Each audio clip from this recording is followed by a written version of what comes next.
Federal High Court sitting in Lagos State has postponed the arraignment of Ezekiel Thank-God aka St, the ex-manager of Nigeria gospel music star, Mercy Chinwo over allegation of stealing $340,000 belonging to the singer, with the judge of the Federal High Court insisting that the court must complete the case administrative procedures before the ex-manager who was in court in person on Thursday can be arraigned. According to the Economic and Financial Crimes Commission, EFCC, Justice A.O. Owoye of the Federal High Court, Ikoyi, Lagos, has adjourned the alleged $340,000 fraud case involving Ezekiel Thank-God, former manager of gospel artist Mercy Chinwo till May 14, 2025 for hearing. The Lagos Zonal Directorate of the Economic and Financial Crimes Commission, EFCC had filed a 3-count charge against him bordering on money laundering and dishonest conversion to the tune of $340,000.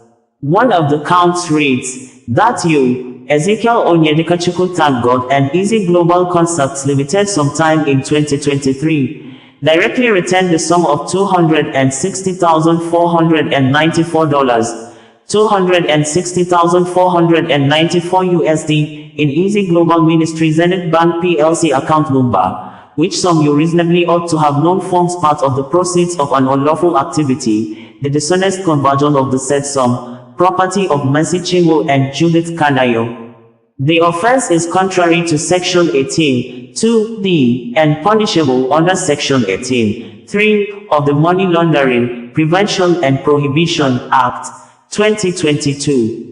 He was to have been arraigned alongside his company, Easy Global Concepts Limited, on February 17, 2025, but his absence stalled his trial.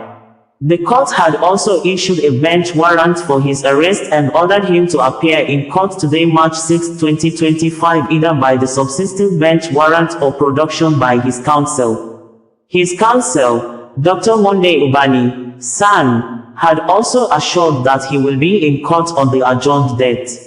At the resumed sitting on Thursday, prosecuting counsel, Bilkisu Buhari informed the court of the prosecution's readiness to arraign the defendant who was present in court. The matter is for arraignment and subject to the court's overriding convenience. We are ready to commence, she said. Justice Owoye, however, held that there is an administrative procedure on this matter and I cannot proceed until the determination of the procedure. The case was thereafter adjourned till May 14, 2025 for hearing. On January 28, 2025, Mercy Chinwo said via her social media handles that, I am overwhelmed with sadness every single day, and I cannot even explain it all. This burden is too heavy for me to bear. People call me names, accuse me unjustly, and paint me as someone I am not. They say I broke contract, that I never did, despite all the frustration. They label me as something I could never be. But I know the truth, and I know my God sees all. He is the God of justice, and he must arise for my sake. The Lord is a God who avenges. O God who avenges, shine forth, rise up, judge of the earth, pay back to the proud what they deserve. Psalm 94, 1-2. My heart cries out to him because I believe he will fight for me and make the truth known. I leave it all in his hands. Earlier on January 27, 2025, she posted a video and said, Glory be to God. This video is from October 2021. I was scheduled to minister at Reverend Felix Omobode's church, but my previous management cancelled my participation. Despite that, I fought to attend, and by God's grace, he made a way. When I arrived at the airport, I was greeted by a medical team. They explained that they had been informed I was gravely ill and battling a terminal health condition. It was incredibly painful, and the mental strain was intense. But the Lord healed my heart and gave me peace. This is just one of many experiences. To him alone be all the glory. In a letter of clarification written through her lawyers entitled, Mercy Chinwo and Mr. Ezekiel Thank God, East, setting the record straight, the gospel artist stated below thus. We are solicitors to Minister Mercy Chinwo, hereinafter referred to as Minister Mercy. It is with deep concern that we address the recent controversies surrounding Minister Mercy's relationship with Mr. Ezekiel Thank God, EZT, her former manager. While we would have preferred to maintain silence on this matter, the severity of the falsehoods being circulated compels us to clarify the facts and set the record straight. General note: contrary to the sensational narratives, Minister Mercy did not initiate any court action case against Mr. Ezekiel Thank God, EZT, regarding her music catalogue. At no point has she claimed that a 50-50 revenue split from her DSP earnings is unfair.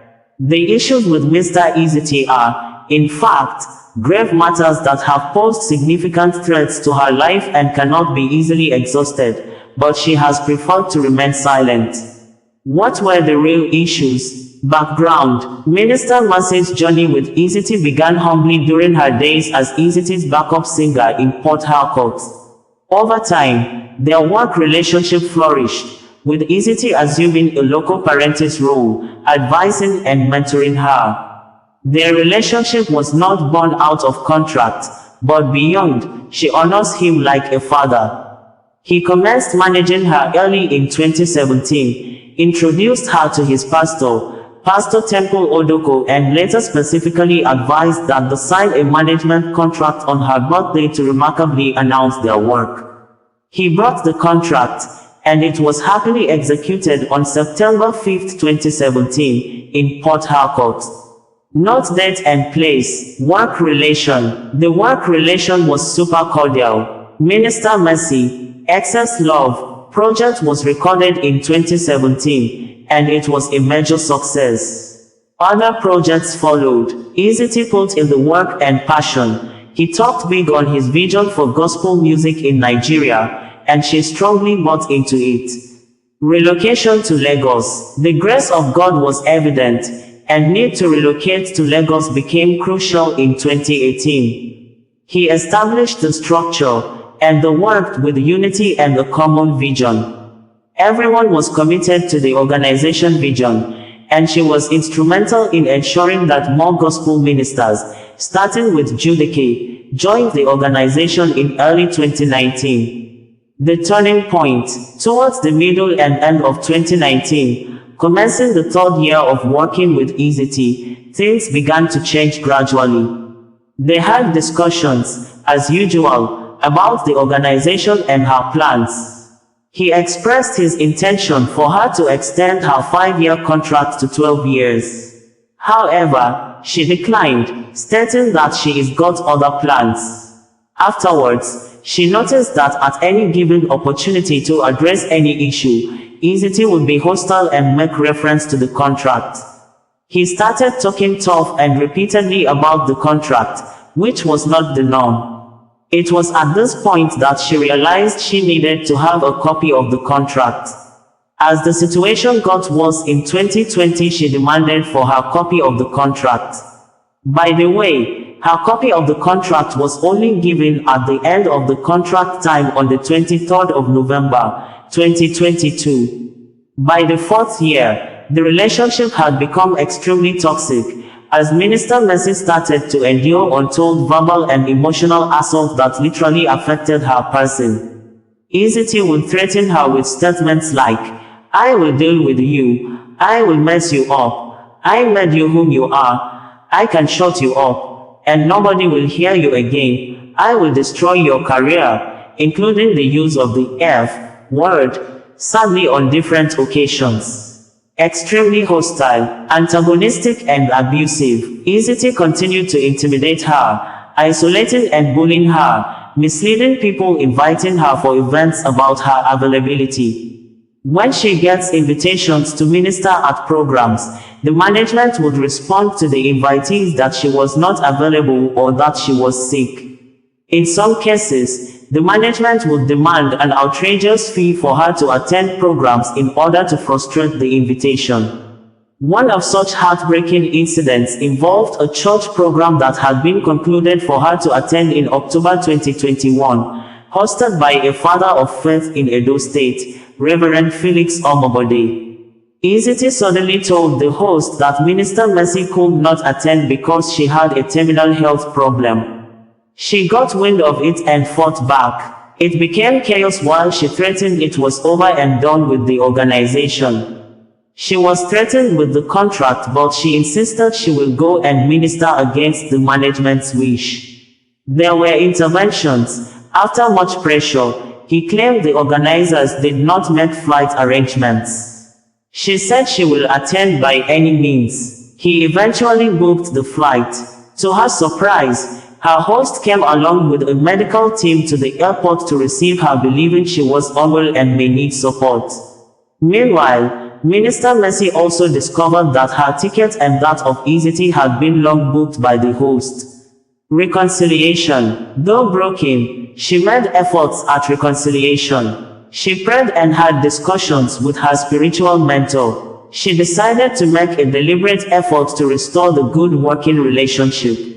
She was led to sow a seed to him. She bought a brand new SUV for him as a seed. She made efforts and tried to achieve a genuine reconciliation.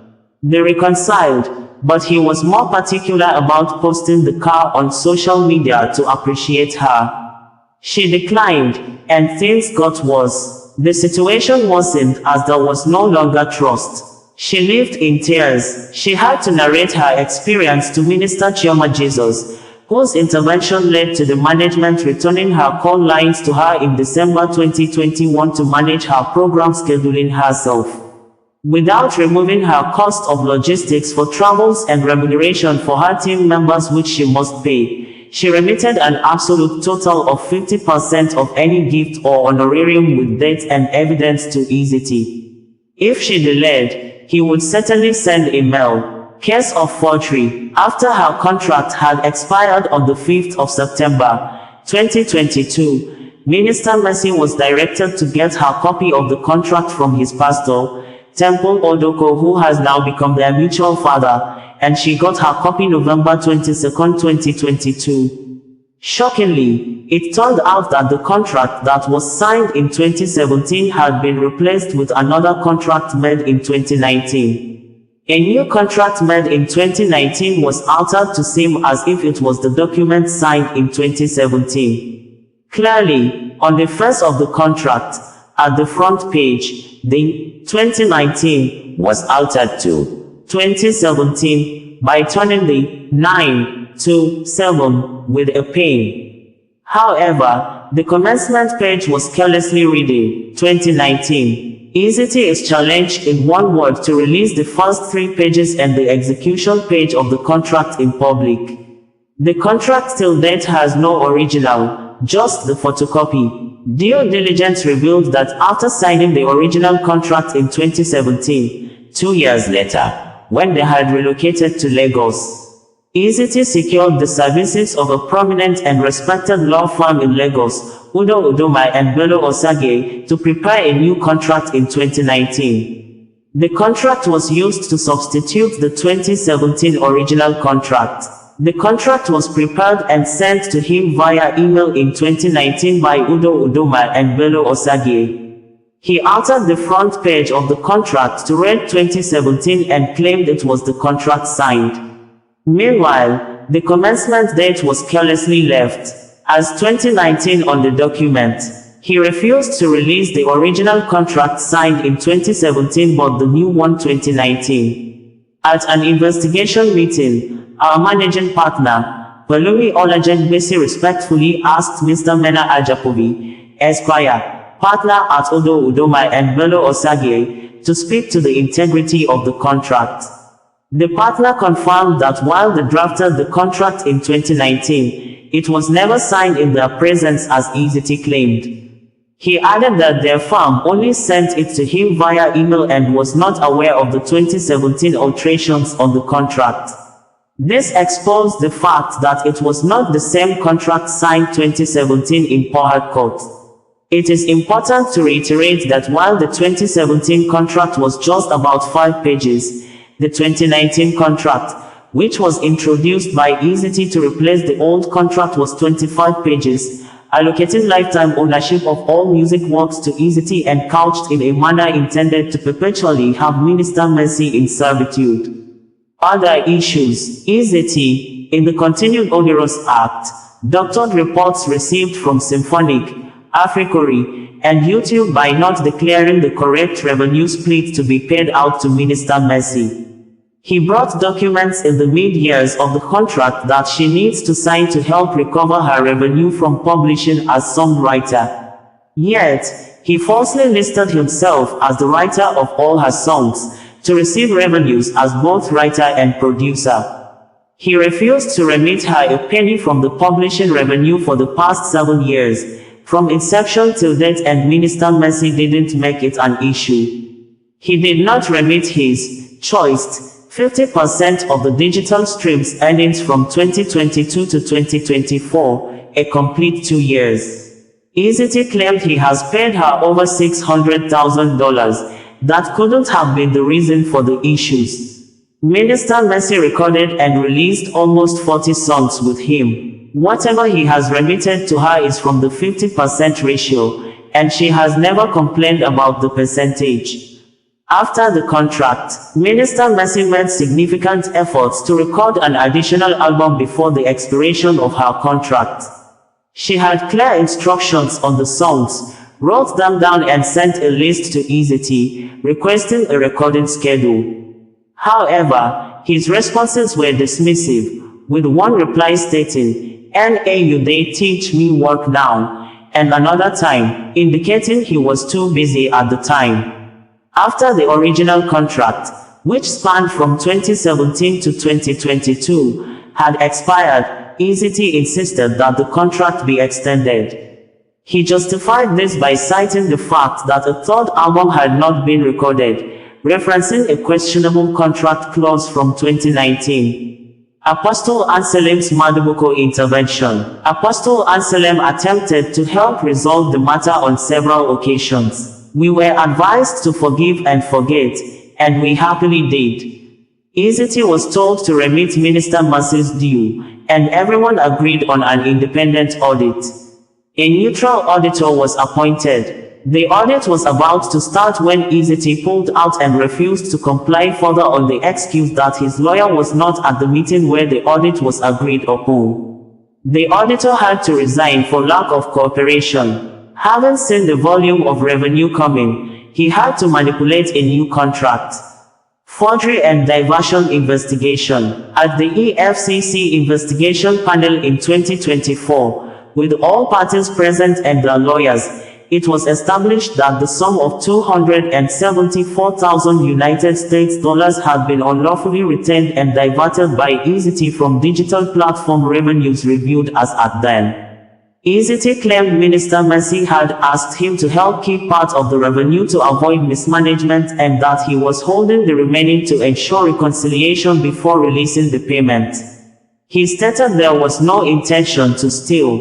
He was understood. The money was recovered peacefully. Eazy-T now admitted at the EFCC office for very first time that there were 2 contracts. The original signed in 2017 and another he introduced 2 years after the actual contract had been signed. He, however, appealed that the matter be settled amicably in peace.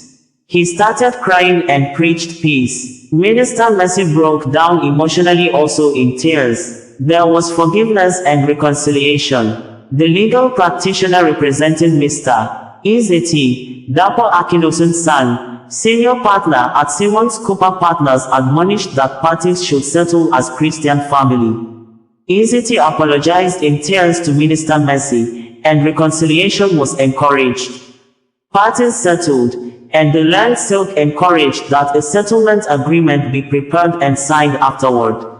A draft agreement was prepared and sent to us by the Land Silk representing Eazy-T, outlining terms aimed at amicably resolving the matter.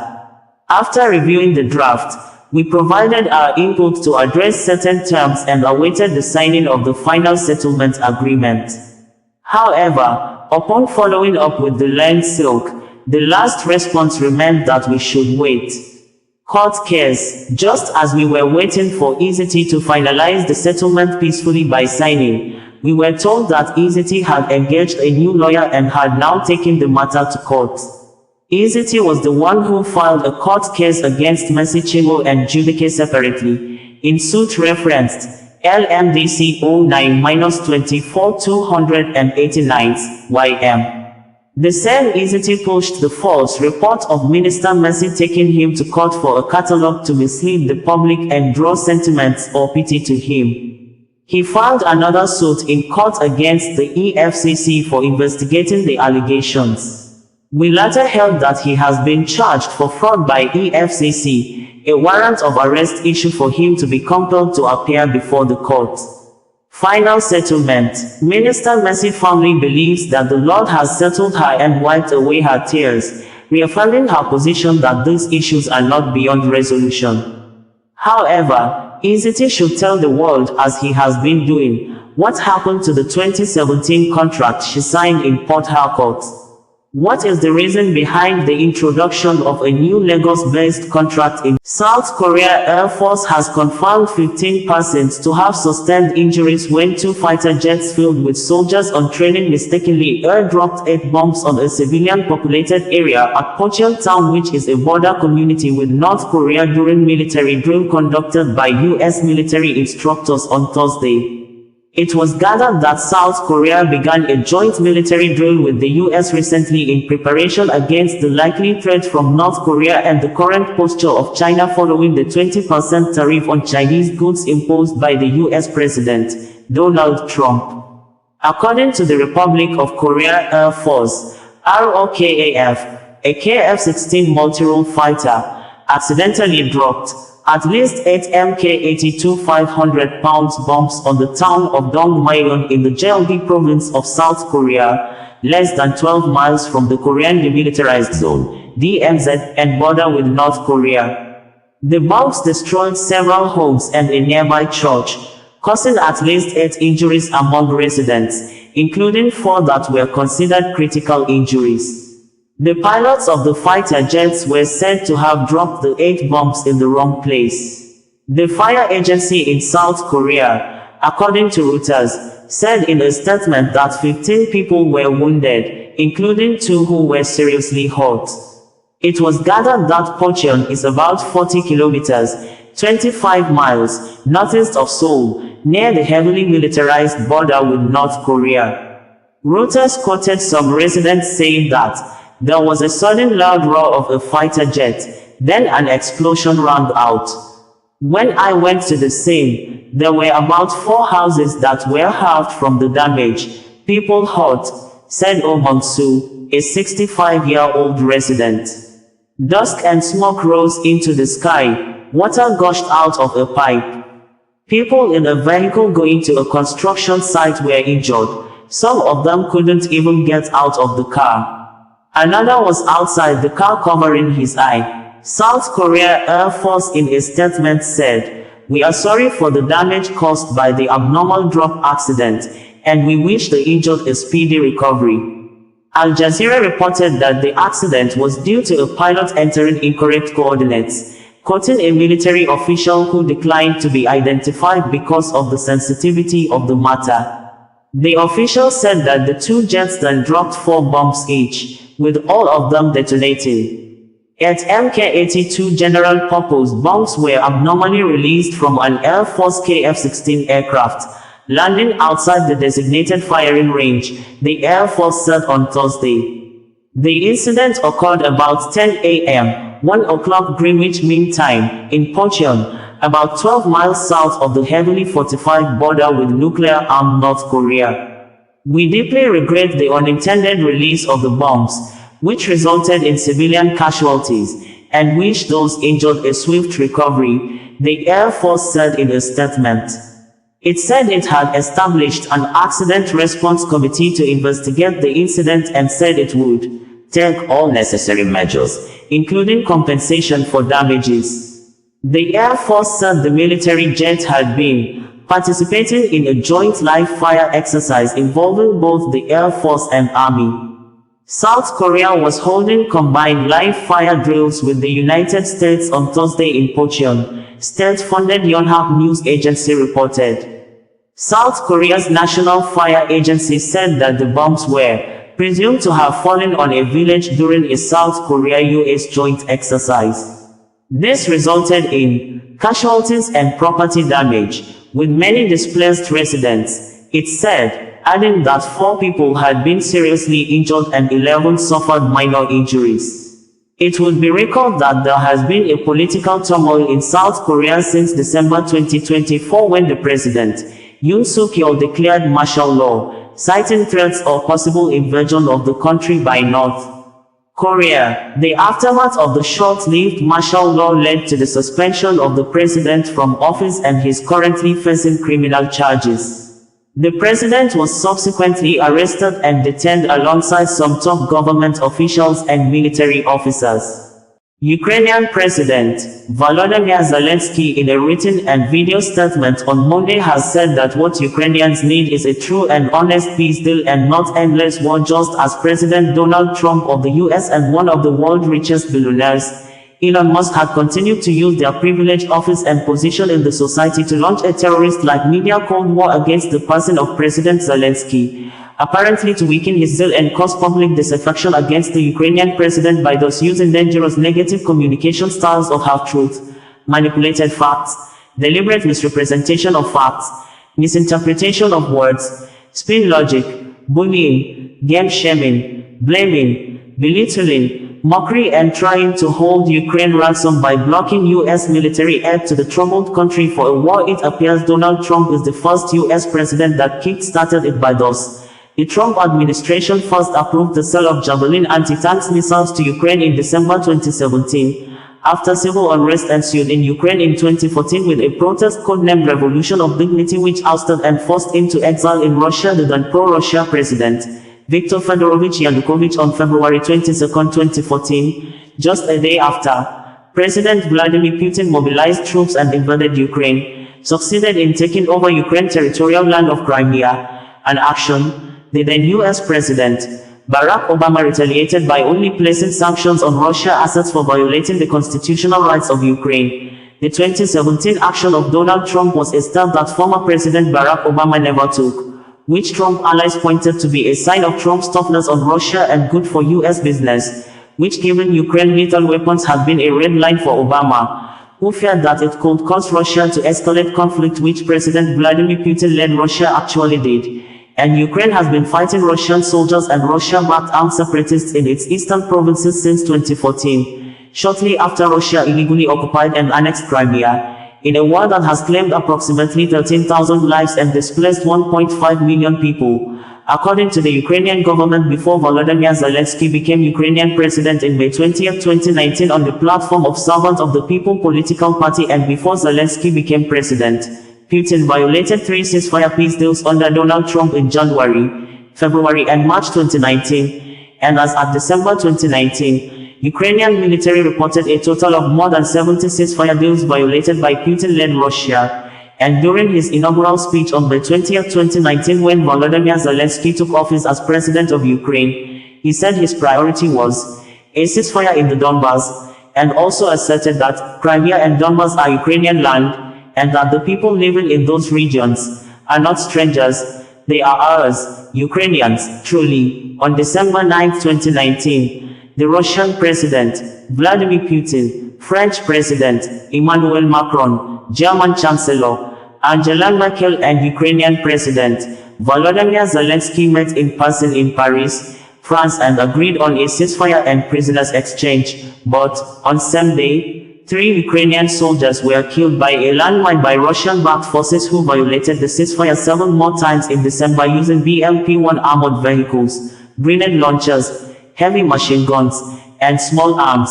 This Ukrainian military recorded additional 47 ceasefire peace deals violations in 2020, more than 180 ceasefire peace deals violations in 2021 until February 24, 2022. President Vladimir Putin declared full-scale war on Ukraine, describing U.S. government previous and present he referred to as Washington during his War Declaration nationwide address as an empire of liars.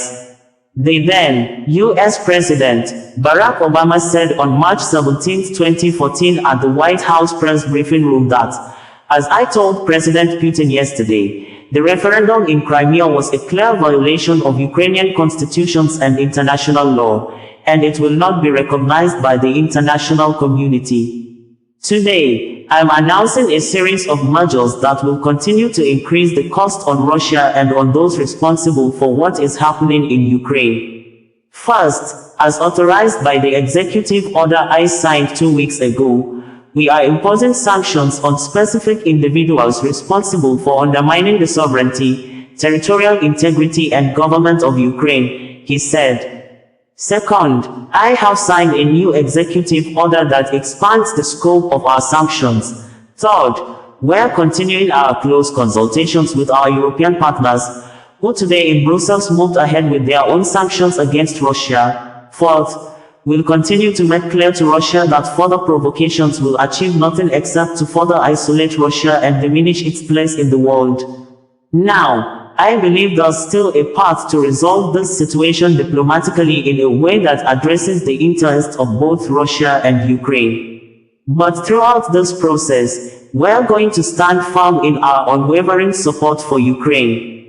As I told Prime Minister Yatsenyuk last week, the United States stands with the people of Ukraine and their right to determine their own destiny. We're going to keep working with Congress and our international partners to offer Ukraine the economic support that it needs to weather this crisis and to improve the daily lives of the Ukrainian people, Obama words and in quotes. Elon Musk, CEO of the U.S. newly created Department of Government Efficiency, Doge, Starlink, X, and Tesla, voiced strong criticism of Ukrainian President Zelensky, stating, "Zelensky wants an endless war, an infinite meat grinder. This is bad," adding that, as distasteful as it is, Zelensky should be offered some kind of amnesty in neutral country in exchange for a peaceful transition back to democracy in Ukraine. Elon Musk tweeted on Tuesday while reacting to a post on X social media captioned, "Zelensky knows, if the war ends, his power ends." On Monday, President Donald Trump slammed Zelensky after the Ukrainian leader told the Associated Press news agency that the end of the Russia-Ukraine war could still be far, far away. In a post on Truth Social, the social media platform he owns, Trump said it was the worst statement that could have been made by Zelensky, and America will not put up with it for much longer. "It is what I was saying. This guy doesn't want there to be peace as long as he has America's backing and Europe," in the meeting they had with Zelensky, stated flatly that they cannot do the job without the US. Previously, after the heated Oval Office meeting on Friday, Donald Trump also wrote on his Truth social media and said, "We had a very meaningful meeting in the White House today. Much was learned that could never be understood without conversation under such fire and pressure. It's amazing what comes out through emotion, and I have determined that President Zelensky is not ready for peace if America is involved, because he feels our involvement gives him a big advantage in negotiations. I don't want advantage, I want peace." He disrespected the United States of America in its cherished Oval Office. He can come back when he is ready for peace. But on Tuesday night, the U.S. President, Donald Trump, signaled a rapprochement with Volodymyr Zelensky in a speech to Congress held overnight, saying he had received an important letter from the Ukrainian leader, which I appreciate. Trump recited the purported content of the letter, which he said included gratitude for U.S. support to Kyiv in the 3 years since Russia's full-scale invasion, a promise by Zelensky and his team to work under President Trump's strong leadership to get a peace that lasts, and an undertaking to sign a minerals deal with Washington. "I appreciate that he sent this letter, just got it a little while ago," Trump said in his address to a joint session of Congress Tuesday. Simultaneously, We've had serious discussions with Russia and received strong signals that they are ready for peace, Trump added. Wouldn't that be beautiful? President Volodymyr Zelensky earlier in media statements said numbers of tweets that the basic scenario is to maintain positions and create conditions for proper diplomacy to achieve the swiftest possible end to this war with a just peace. We need peace, true and honest peace, not endless war. And security guarantees are essential. The absence of security guarantees for Ukraine 11 years ago allowed Russia to start with the occupation of Crimea and the war in Donbas. Later, the absence of security guarantees allows Russia to launch a full-scale invasion. And now, due to the lack of clear security guarantees, Russia continues to fuel this war. The world sees this, and the world acknowledges it. Today, we continued our work with European partners on a special diplomatic and security architecture that can bring us closer to peace. I had a productive conversation with our Baltic friends, President of Lithuania, Gitanas Nausėda, President of Latvia, Edgars Rinkēvičs, and Prime Minister of Estonia, Kristen Michel. I informed them about yesterday's summit in London. Together, we must prepare a plan of actions that will bring us closer to real security guarantees. There are concrete initiatives, and we will work on them. For us, unity with all partners is crucial to end the war as soon as possible and ensure a reliable and lasting peace. Ukraine, Europe, the United States, only together can we restore security for all our people, and this is really possible. I am grateful for the support and the decision on new defense packages that will help save the lives of our people. We continue our work with partners. We have already had talks and other steps to come soon. It is very important that we try to make our diplomacy really substantive to end this war the soonest possible. We need real peace, and Ukrainians want it most because the war ruins our cities and towns.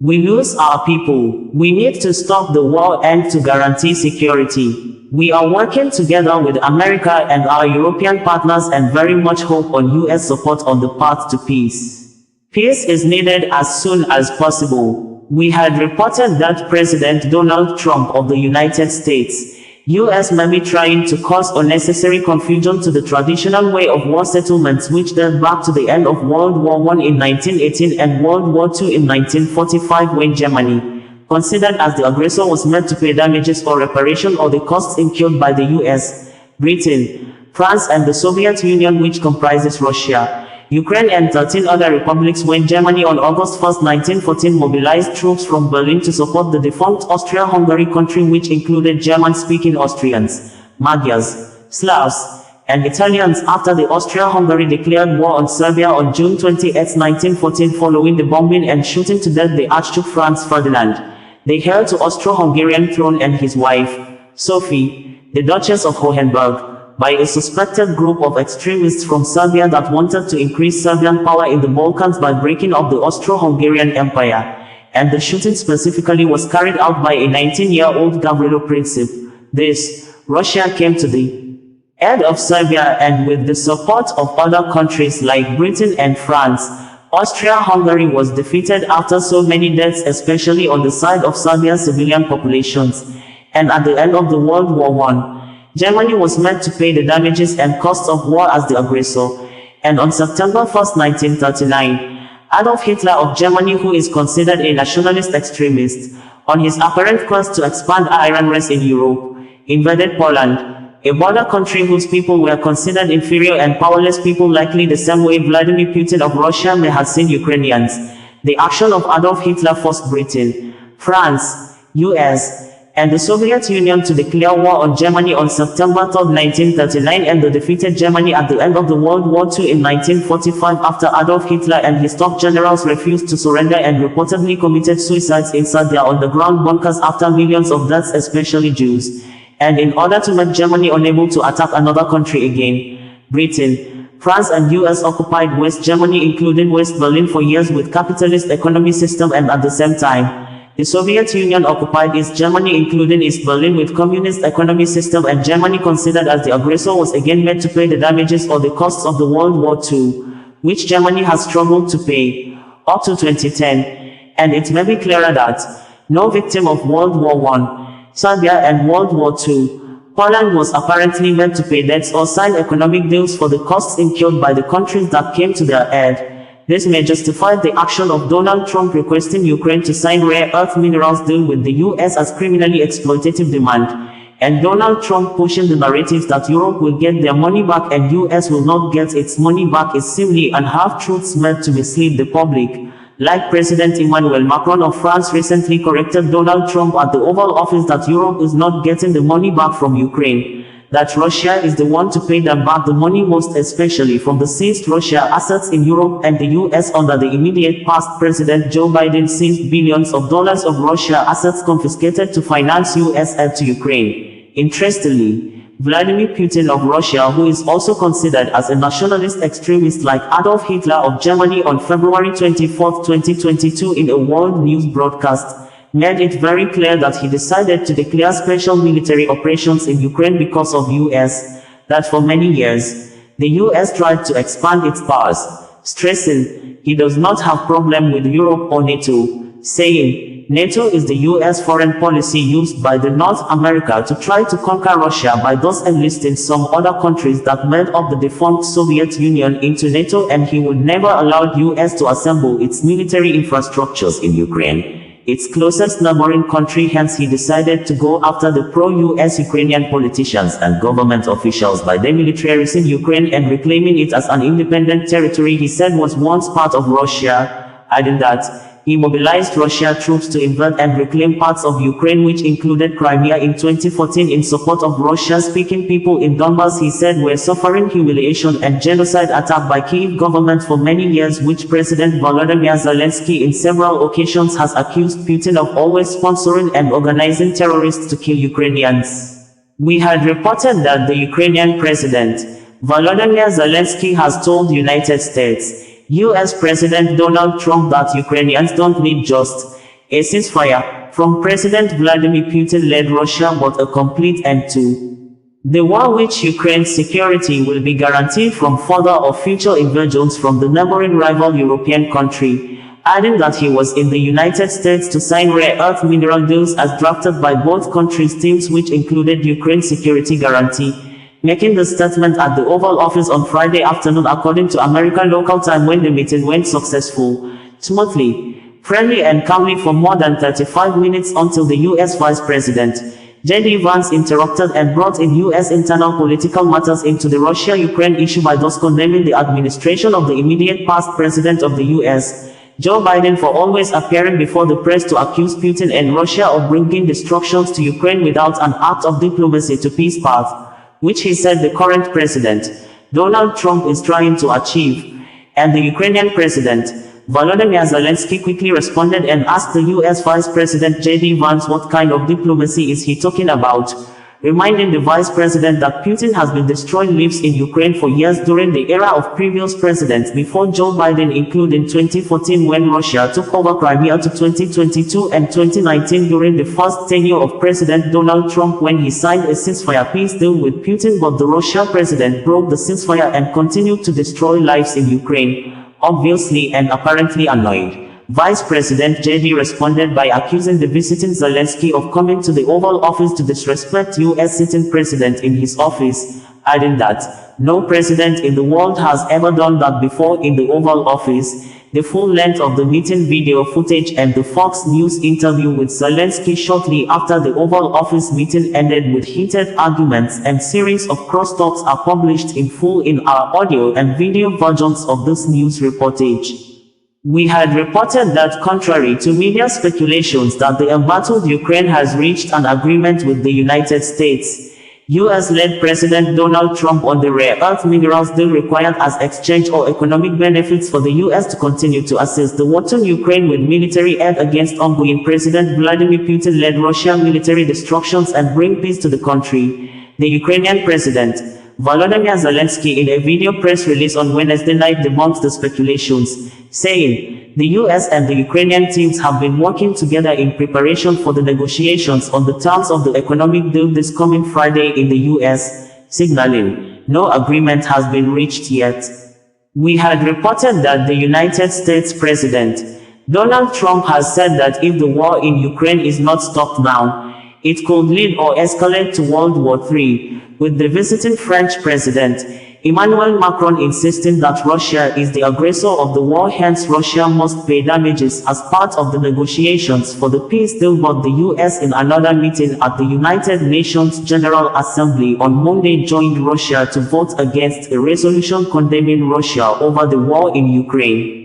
We had reported that, following the public criticism of President Donald Trump of the United States that the Ukrainian President Volodymyr Zelensky is a man who has lost touch with his people and a dictator who refused to conduct election for new leader to take over the affairs of the country, Zelensky, while asked if he could resign by a journalist at a press conference organized to mark the third-year anniversary of war in Ukraine, says he would do that if it would bring peace to Ukraine, and he's ready to do that as exchange for Ukraine to be enlisted as a member of the North Atlantic Treaty Organization, NATO. We had earlier reported that despite the medical condition that he's under, the high flow of oxygen in the hospital over double pneumonia, Pope Francis on Sunday, on the eve of the third-year anniversary of the war in Ukraine launched by President Vladimir Putin-led Russian government, called on everyone in the world to remember victims of the war in Ukraine, describing the war which started on February 24, 2022 as painful,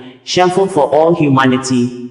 Previously, we reported that the Ukrainian President Volodymyr Zelensky has continued his phone conversations with world leaders with a video and written press statement on Saturday saying that the world leaders must ensure that the Russian President Vladimir Putin is not allowed to deceive the world again, insisting that Putin has used Russian army, intelligence services and mercenaries over 30 years to bring death to America, Europe, Africa, Middle East, Syria. This, Zelensky stated after he began special defense campaign with phone conversations with world leaders following strained relationship with one of the countries that has majorly assisted Ukraine in its defense against Russia since 2022 when the war began, United States, US President Donald Trump, who threatened to stop military aid to Ukraine, claiming that Ukraine started the war it knows it cannot win, calling President Volodymyr Zelensky a modestly successful comedian and a dictator that deceived the immediate past US President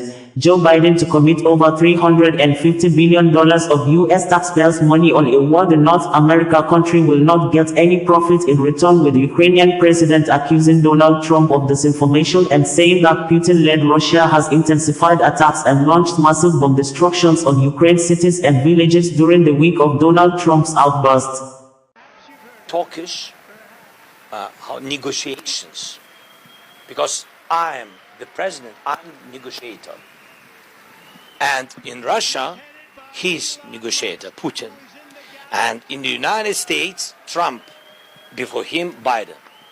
So I never in Turkey met with Putin, and I never negotiated. Some people came the first day of occupation. Some people from Ukraine, they came with some pieces of paper, and they gave me the ultimatum from Putin. They said that we are negotiators. They are in the middle between Russia and Ukraine. I said, what do you want? They said that was the same list, something changed in Turkey. I will tell you how it was. So they showed me that I have go out, they will change me to pro-Russian Medvedchuk. They will be. So I'm not the president that first, but for me it's not the problem. Our people will vote. This is not the goal. Yes, so I'm not the president. All Donbass is Russian. We have to recognize. Then we have to recognize Russian language. Then we had to vote and change our constitution to be neutralized status. Then we have to decrease our army from those numbers that you heard many times to 50,000. So we have now 800,000 to 50,000. Then we have to give all weapons what we have from artillery and etc. Everything which can go 20 kilometers plus, we have to destroy it and to give him. So it was never any negotiations. It's ultimatum from killer. His surname is Putin, and he brought it. Then, when these people have been fucked off by me in my office, yes, and these people, because they are just separatists and that's all, without any status. After that, a lot of weeks after, yes, we defended our capital, we moved Russia out, and etc. And during all this moment, they had meetings with some of our people. They, first of all, Belarus wanted to organize, to negotiate something, but they brought again ultimatum, again. Then they, in Turkey, they wanted to organize, and President Erdogan asked me, please, they have to sit and to speak. I said, okay, if you want, they will speak. They came, and again, he brought ultimatum. So we can't say that we had any negotiations. Osasua Radio, bringing you the news in a more digital way.